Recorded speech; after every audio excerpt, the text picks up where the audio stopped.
अस्सलाम वालेकुम नाज़रीन, CNN पाकिस्तान के फोरम से नसीर बुखारी आपकी खिदमत में हाजिर है। नाज़रीन, आज इंतहाई अहम इंटरव्यू करने जा रहे हैं। एक तो हम सबसे पहले डिस्कस करेंगे जो इंडिया में नेटवर्क फेक पकड़ा गया, उसकी पाकिस्तानी मीडिया में कितनी उसकी कवरेज हुई। एक साथ साथ एक अहम डेवलपमेंट हुई है पाकिस्तान में, मुख्तलिफ जो वजारतें हैं वो तब्दील हुई हैं। वज़ीर आज़म साहब ने इस मौके पे क्यों एक्शन लिया, शेख रशीद साहब जो है उनको वज़ीर दाखिला बनाया गया, किसके कहने पे बनाया गया, उनको क्या टास्क सौंपे गए। और फिर हम आखिर में जिक्र आपको एक खुशखबरी देंगे कि दो तीन मुशीर हैं वज़ीर आज़म के, वो कौन कौन से हैं, उनको आगे क्या एक बड़ी खबर, उनके लिए एक अच्छी खबर वो क्या है। इन तमाम मौजूदात पे बात करने के लिए हमें सीनियर सहाफ़ी इस्लामाबाद से ज्वाइन कर रहे हैं अतर काज़मी साहब। काज़मी साहब, बहुत शुक्रिया सर प्रोग्राम में पार्टिसिपेट करने का। थैंक यू नसीर, बहुत शुक्रिया सर। सबसे पहले तो हम पाकिस्तान में आपको वेलकम करते हैं, आप लंदन से तशरीफ लेके आए हैं। सर, सबसे पहले मेरा क्वेश्चन है, जो फेक नेटवर्क पकड़ा गया है इंडिया का, पाकिस्तानी मीडिया में उसकी कितनी पजीराई हुई है? देखिए, अगर आप इस फेक नेटवर्क की बात करें, जिस तरीके से इसकी कवरेज की गई, मुझे लगा कि कवरेज थोड़ी सी कहीं पे जो है ना कम लगी, उतनी नहीं लगी।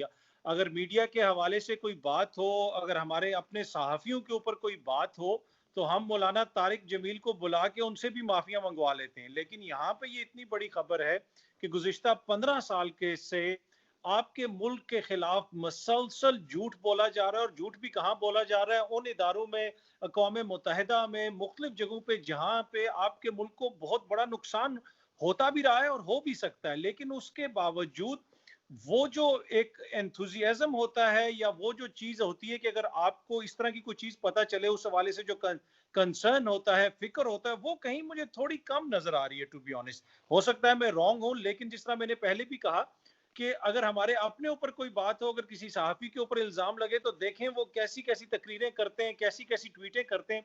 यहाँ पे आपके मुल्क के खिलाफ 15 साल से एक इतना बड़ा नेटवर्क आपका दुश्मन वहां पे उसने फैलाया हुआ है, वो आपके खिलाफ मसलसल झूठ बोल रहा है, लेकिन यहाँ पे लोगों ने उसको उस तरह सीरियस नहीं लिया फॉर सम रीजन। दूसरी बात यह है कि आपको नसीर याद होगा कि कौमी सलामती के इदारे एक अरसे से हमें बताते आ रहे हैं कि हमारे खिलाफ 5th जनरेशन वॉर चल रही है, हमारे खिलाफ इंफॉर्मेशन गलत फैलाई जा रही है। लेकिन जब वो ये कहते थे, तो उस वक्त की सियासी क्यादत जो है वो उसको सीरियस नहीं लेती थी। जो सहाफ़ी हैं, जो हमारे देसी लिबरल हैं, वो उस पर मजाक उड़ाते थे, बल्कि तंजन ट्वीट्स करते थे, तंजन टीवी प्रोग्राम्स में बैठ के कहते थे कि ये तो ऐसी बात है, ये तो गलत बात है। ये इंफॉर्मेशन अभी तो डिस इन्फो लैब है, जो ईयू का इदारा है, उसने वो सामने लेके आया है। लेकिन हमारे इदारों के पास ये इंफॉर्मेशन काफी अरसे से थी, और ये इंफॉर्मेशन हुकूमत के साथ शेयर भी की जाती रही, हुकूमत के साथ शेयर होती रही, पिछली हुकूमत के साथ भी शेयर हुई, उससे पहले भी शेयर होती रही। लेकिन उस वक्त सियासी जो क्यादत थी, उसने इसको इतना सीरियस नहीं लिया। इस हवाले से इसी साल अगस्त में मैंने एक वीडियो भी बनाई थी और इस पूरे नेटवर्क के हवाले से बताया था। और गुज़िश्ता 2-3 महीने से मुझे भी ये इतलात आ रही थी, जराए बता रहे थे कि इस तरह की एक बड़ी रिपोर्ट आ रही है। और ये जो रिपोर्ट है, जिसमें इतना बड़ा नेटवर्क उन्होंने अनकवर किया है, नेटवर्क को पकड़ा है, ये पूरा नेटवर्क नहीं है, ये बहुत अभी इससे भी बहुत फैला हुआ नेटवर्क है। इस रिपोर्ट में सारी चीजें अभी सामने नहीं आई हैं, आने वाले दिनों में मजीद चीजें इसमें सामने आ सकती हैं। लेकिन जो आपका सवाल था कि क्या मीडिया ने इसको कवर किया, कवर तो किया मीडिया ने, लेकिन उस तरीके से नहीं किया कि जिस तरीके से हम बाकी सारी चीजों को कवर करते हैं, या फिर जहां पे हमारे अपने मफादात होते हैं, हमारे अपने पसंदीदा सियासी लीडरान होते हैं, उनकी हम किस तरीके से कवरेज करते हैं। और जिस तरह पहले भी हमने कहा कि हमारे ऊपर बात आए, तो हम तो मौलाना तारिक जमील साहब को भी बुला के माफिया मंगवा लेते हैं। लेकिन हमारे मुल्क पे 15 साल से बहुतान लगते रहे, इल्जाम लगते रहे, हमने क्या किया? आपके सामने ये कितनी कवरेज की आपके सामने है। मैं आपकी बात इंटरप्ट कर रहा हूं क्योंकि ये कौमी सलामती का मामला था, इस चीज को तो ज्यादा से ज्यादा हाईलाइट करना चाहिए था। जी बिल्कुल बिल्कुल बिल्कुल, ये उसी तरह है ना। देखें, हमारी जात पे, हमारे खानदान पे, हमारे किसी के अपने जानने वाले पे कोई इल्जाम लगे, तो हम किस तरह उसका दिफा करते हैं, किस तरह उसके हवाले से अपना मुकदमा पेश करते हैं, बार बार उसका जिक्र करते हैं। लेकिन यहाँ पे हमारा मुल्क, जिसकी वजह से आप हैं, मैं हूँ, मुल्क है तो हम सब हैं। और हमारे मुल्क पे 15 साल से एक लोग पूरा वो नेटवर्क बना के झूठे इल्जाम लगाते रहे। जब हमने उसको पकड़ लिया, हमने भी नहीं पकड़ा, किसी तीसरे फरीक ने पकड़ा, जब वो चीजें सामने आई, तो उसके बाद भी हमारा क्या रवैया है, मीडिया का क्या रवैया है, वो आपके सामने है। और एक इंतहाई काबिल अफसोस बात है, जिसका पहले भी अभी मैंने जिक्र किया, दोबारा करूंगा, कि कौमी सलामती के इदारे हमें बार बार बताते थे कि 5th जनरेशन वॉरफेयर हमारे खिलाफ जारी है, लेकिन तंज किया जाता था, सहाफी मजाक उड़ाते थे, देसी लिबरल मजाक उड़ाते थे, और लेकिन उसके बावजूद इदारे बार बार कहते रहे, मजबूरन कहते रहे। अगर उस वक्त सियासी हुकूमतें ओनरशिप लेती और इस चीज को बैन अवी फोरम पे उठाती तो इतनी देर ना होती। पर एनीवे, अभी भी ये चीजें हमारे सामने आई हैं, और मुझे खुशी हुई है कि आपने ये क्वेश्चन किया और चीज को हाईलाइट किया। अच्छा काजमी साहब, आज के दिन एक और बड़ी अहम डेवलपमेंट हुई है, जो वफाकी वज़रा हैं उनके जो वजारतें हैं वो चेंज हुई हैं। एक तो शेख साहब को पनामा की खुशी मिली थी, जो हमने देखा था, जो केस चल रहा था वो जीते थे, और आज फिर उनको एक बहुत बड़ी खबर, खुशी की खबर मिली है जब वो पाकिस्तान के वजीर दाखिला बन चुके हैं। मुझे ये बताया, आपसे ये पूछना है कि इस मौके पे शेख रशीद साहब किसके कहने पे उनको वजारत दाखिला का जो है वो कलमदान जो है वो सौंपा गया है? क्या देखिए इतलात है आपके पास? जी देखिए, एक तो ये है ना कि ये इस कैबिनेट के अंदर खान साहब अपनी कैबिनेट रीशफल करते रहते हैं, जिस तरह पूरी दुनिया में होता है। आप किसी भी बाहर के मुल्कों का दें, खुसूसन यूरोप वगैरह के मुल्कों का आप अगर देखें, तो वहां पे कैबिनेट रीशफल होती रहती है। खान साहब भी यहाँ पे करते रहते हैं। माजी में होता ये है कि माजी में हम लोग यूज टू हैं कि जो लोग वो जो बिल्कुल करीब होते हैं उनको उसी जगह पे रखा जाता है, हटाया नहीं जाता। तो इस वजह से यहाँ पे जब इस तरह की कोई चीज होती है तो बहुत सारी अफवाहें भी फैलती हैं कि जी पता नहीं किसके कहने पे हटा दिया, किसके कहने पे लगा दिया। अगर पहली बात तो ये है कि खान साहब ना किसी के कहने पे हटाते हैं, ना किसी के कहने पे लगाते हैं। इसलिए कि हटाने का मामला तो हमें भी पता है कि कहाँ कहाँ से प्रेशर नहीं गया कि उस्मान बुजदार साहब को हटा दें। तो जमीन आसमान एक होगी, सबने प्रेशर लगा लिया, लेकिन खान साहब ने कहा नहीं हटाना मैंने इसको। तो लेकिन जहां तक वजारत दाखिला का ताल्लुक है, देखिए ब्रिगेडियर एजाज शाह साहब ऑब्वियसली बड़ा अच्छा काम कर रहे होंगे, लेकिन जहां तक हमारी इतलात थी, अब उनकी एज भी ज्यादा है, और मेरे ख्याल में उनको थोड़ा सा मुश्किल लग रहा था। बहुत सारे लोग कह रहे थे कि उनके लिए ये बड़ी एक वजारत दाखिला है, और आजकल इसकी इंपॉर्टेंस इसलिए ज्यादा बढ़ गई है कि एक तो आगे जाके हम जिक्र करेंगे पीडीएम मूवमेंट का, आपने जिक्र किया। उस मूवमेंट को हुकूमत की जानिब से इतनी फिक्र नहीं है, लेकिन उसके दौरान जो यहाँ पे दहशतगर्दी के खतरात हैं, ये जो फेक न्यूज नेटवर्क मैंने और आपने जिसका जिक्र किया अभी थोड़ी देर पहले, उसके साथ साथ यहाँ पे इस वक्त भारत क्या करवाने की कोशिश करवा रहा है, यहाँ पे दहशतगर्दी करवाने की कोशिश हो रही है। और पूरा वो हमारे वजीर खारजा ने हाल ही में उस हवाले से प्रेस कॉन्फ्रेंस भी की थी। तो इस सारी सूरत हाल में जरूरी था कि एक ऐसा वजीर दाखिला लाया जाए जो ज्यादा मुतहरिक हो, जो ज्यादा बेहतर तरीके से चीजों को संभाल सके। मेरे ख्याल में खान साहब ये समझते होंगे कि शेख रशीद साहब इसको बेहतर तरीके से चला सकते हैं बनिस्बत ब्रिगेडियर एजाज शाह साहब के, इसी वजह से वो लेके आए होंगे। अच्छा काजमी साहब, एक और आपसे खबर आपसे पूछनी है कि परसों जो है वो पीडीएम का एक अहम जो है वो जलसा मीनार पाकिस्तान में करने जा रही है। इस हवाले से शेख रशीद साहब को क्या टास्क जो है वो सौंपे जा सकते हैं? देखिए पीडीएम के जलसे के हवाले से टू बी ऑनेस्ट जितनी मेरी लोगों से बात होती है, उसमें वफाकी वुजरा भी शामिल हैं, दीगर सरकारी अफसरान भी शामिल हैं, जो मेरी लोगों से बात हुई, उस तरह हुकूमत को पीडीएम के हवाले से कोई खतरा नहीं है कि कोई स्पेशल टास्क दिया जाए या किसी को कुछ किया जाए। मेन इशू जो इस वक्त है, आज भी सुबह मेरी एक इंतहाई सीनियर रुकन से बात हो रही थी, बंदे से बात हो रही थी, मेन इशू इस वक्त कोरोना का है। पीडीएम वाले जिस तरीके से वो जलसे कर रहे हैं, जिस तरीके से जा रहे हैं, और आपको पता है कि कोरोना की वजह से अस्पतालों पे बहुत ज्यादा प्रेशर पड़ रहा है, और हुकूमत को खतरा ये है कि अगर कोरोना फैला तो ये ना हो कि हेल्थ सिस्टम जो है वो पूरा कोलैप्स कर जाए। हमारा निजाम आपको पता ही है सेहत का कैसा है, अस्पतालों में जगह नहीं है लोगों के लिए। तो वो ज्यादा फिक्र है, और मेरे ख्याल में वजारत दाखिला की भी ये कोशिश होगी कि जो एसओपीज वगैरह हैं कोरोना के हवाले से, उस पर अमल दरामद करवाया जाए। बाकी पीडीएम के जो जितना जलसा है उसमें जितनी जान है, मेरे ख्याल में वो उन्होंने, आपने देख लिया, उन्होंने कढ़ाइयाँ कड़ुइयाँ खानी है, वो खा रहे हैं। वो ही जो कल आपने देखा मरियम बीबी ने कढ़ाई खाई कहीं बैठ के, तो वो शुगल मेला है उनका। लगा हुकूमत को जाने को या इसमें हुकूमत भी को कोई खतरा स्थान नहीं। वाले पे भी मुकदमा हो गया सर।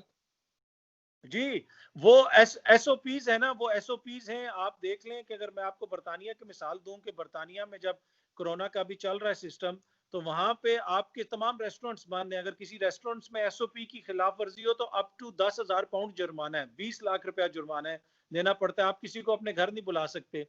तो एसओपीज पे तो ये पीडीएम वाले भी बहुत अमल करते हैं, पर तब अमल करते हैं जब अपने घर में कोई फंक्शन होता है।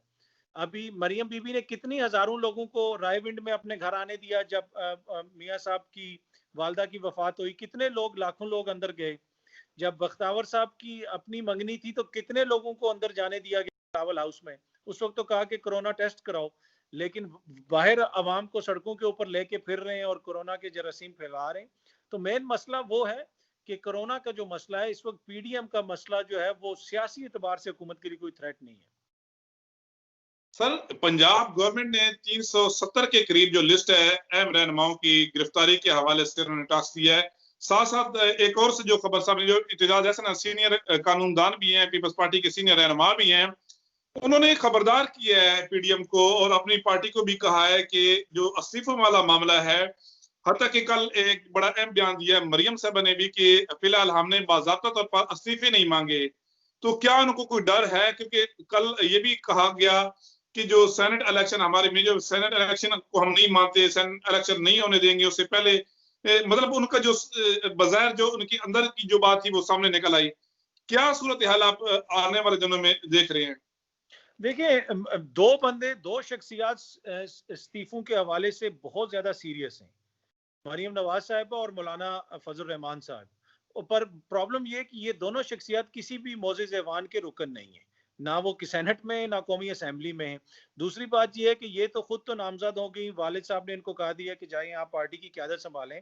तो जो एमपी एमएनए लाखों करोड़ों रुपए लगा के बनते हैं, उनके लिए इस्तीफे देना इतना आसान नहीं होगा। दूसरा, इनकी ये जो कोशिश है कि इससे कोई आईनी बहरान पैदा हो जाएगा, उसमें मेरी राय तो उतनी वजन नहीं रखती। एतजाज एहसन साहब, सबको पता है, सीनियर पार्लियामेंटेरियन है, कानूनदान है, उन्होंने बड़ा क्लियरली कह दिया कि इससे कोई आईनी बुहरान वगैरह नहीं आएगा। ये इस्तीफे देते हैं तो दें, हुकूमत इंतखाबात करवा देगी, नए लोग आ जाएंगे। और बल्कि वो हुकूमत तो बार बार कहती है कि आप दो इस्तीफा, ये पहले कहते थे 8 सर, तारीख को आर इत्तेजाज पार होगा। साहब यहाँ तक कह गए हैं, इत्तेजाज साहब तो यहाँ तक कह गए हैं कि अगर दोबारा ज़िमनी इलेक्शन हुए तो पीटीआई मजबूत जो है, मजबूत मजीद जो है वो हो जाएगी। और खास तौर पे सिंध के हवाले से उन्होंने बात करते हुए कहा कि वहां पे चूंकि अबूरी हुकूमत आ जाएगी, फिर पीपल्स पार्टी के लिए ज्यादा नुकसानदेह होगा। वो तो यहाँ तक भी कह गए।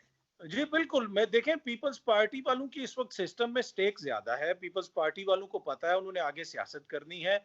मरियम नवाज साहिबा की, और आपको पता है नवाज शरीफ साहब की सियासत किस तरफ जा रही है, वो सबको पता है। आपकी, अगर आप रियासती इदारों को निशाना बनाएंगे, रियासती इदारों को टारगेट करेंगे, रोज उनको बुरा भला कहेंगे, उनके खिलाफ नौजवानों के अंदर नफरत बनेंगे, सोशल मीडिया की कंपेन्स चलाएंगे, तो फिर तो आपका पाकिस्तान की सियासत में जो किरदार है वो आपको पता ही है। पीपल्स पार्टी की स्टेक है सिस्टम में। आप यही देख लें, शहबाज शरीफ साहब क्यों अंदर बैठे हुए हैं। शहबाज शरीफ साहब को भी मेरा नहीं ख्याल कि वो इस सियासत से मुतफिक हैं। और वो लोग, वो जो जिन्होंने मियाँ साहब को इस हाल में पहुंचाया है, जो कहते थे हम दलील वालों के साथ हैं, गुलेल वालों के खिलाफ हैं, वही आजकल मरियम बीबी के आगे पीछे होते हैं। और ये जो गुलेले हैं, ये गुलेलों के रुख आखिर में इनके अपने ऊपर ही होंगे और इनको खुद ही नुकसान होगा। फिर इनकी कोई दलील भी काम नहीं आएगी। और वो आप देख रहे हैं, गिलगित बल्तिस्तान में भी आपने देखा और बाकी मुल्क में भी आप देखेंगे। जी काजमी साहब, आखिरी क्वेश्चन सर आपसे, मैंने इंट्रो में भी कहा था कि बड़ी अहम खबर आपके नाज़रीन के साथ शेयर भी करनी है कि 3 जो मुशीर हैं उनमें से एक हफीज शेख साहब जो हैं, जिनको आज वफाकी वजीर खजाना बनाया गया है। इसके साथ साथ फिर मुशीर सेहत जो हैं डॉक्टर फैसल सुल्तान आ जाते हैं, रजाक दाऊद साहब हैं जो मुशीर तिजारत है। एक तो इनको वफाकी वजीर बनाने का जो है वो सोचा जाए, एक में तो बन गया, बाकी दो बाकी रजाक दाऊद साहब हैं, डॉक्टर फैसल साहब है, उनको भी बनाए जाने के इम्कान है। और खास तौर पे जो मैंने दोस्तों के साथ, अपने नाज़रीन के साथ जो खबर शेयर करनी है, वो इन तीनों को, इन तीनों मुशीरान जो हैं, इनको सेनेट जो है पीटीआई के इलेक्शन जो मार्च में होने जाएंगे, उसमें इनको सेनेटर जो है मुंतखब करने का पीटीआई का प्लान है। सर, इस खबर को आप क्या कहते हैं कि ये पीटीआई के लिए कितनी अच्छी रहेगी ये खबर? देखिए, इन सेनेट के इंतखाबात में तो ऑब्वियसली पीटीआई अपने नए बंदों को सामने लेके आएगी। और जिन 3 शख्सियात का आपने जिक्र किया, मेरे ख्याल में ये, इसमें, इस खबर में काफी हद तक सदाकत है। और ये ऐन मुमकिन है। होता ये है कि अब से मार्च तक क्या डेवलपमेंट्स होती हैं, क्या कोई चेंजेस आती हैं, क्या पता कोई वजीर की कारकर्दगी ठीक नहीं रहती।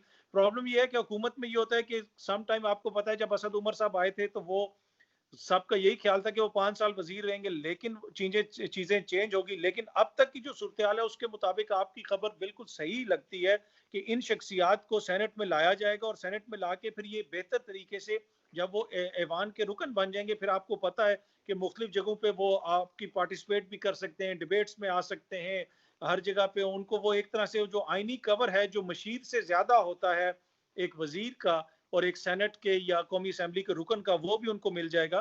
तो पीटीआई की जहन में इन शख्सियात के अलावा कुछ और शख्सियात भी हैं जिनको वो इन सेनेट के इंतखाबात में मुंतखब करवा के आगे लाना चाहते हैं।